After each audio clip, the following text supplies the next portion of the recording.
জাতীয় ঐক্যের আহ্বান জানিয়েছেন মিজানুর রহমান আজহারী। ভারতের গুজব ছড়ানো নিয়ে যে কঠিন হুঙ্কার দিলেন আজহারী, তাতেই কাঁপছে ভারত। বিস্তারিত জানুন পুরো ভিডিওতে। শুক্রবার 27 ডিসেম্বর কক্সবাজারের মাহফিলে রাত 9:45টার দিকে প্রধান মুফাসসিরের বক্তব্যে তিনি এই ঐক্যের আহ্বান জানান।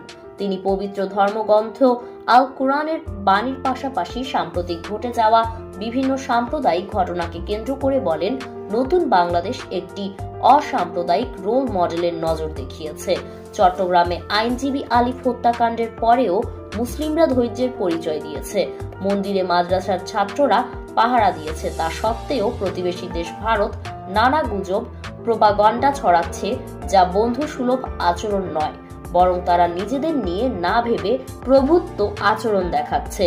তিনি আরো বলেন, প্রধান উপদেষ্টা ডক্টর মোহাম্মদ ইউনূস রাজনৈতিক ও ধর্মীয় নেতাদের সঙ্গে আলোচনা করে ঐক্যের নজির সৃষ্টি করেছেন।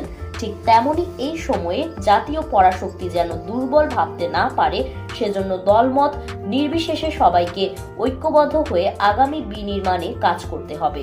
নয়তো আন্তর্জাতিক পরাশক্তি দেশগুলো দুর্বল ভেবে আমাদের কাছ থেকে ট্রানজিট অথবা সেন্ট মার্টিন দাবি করে বসবে।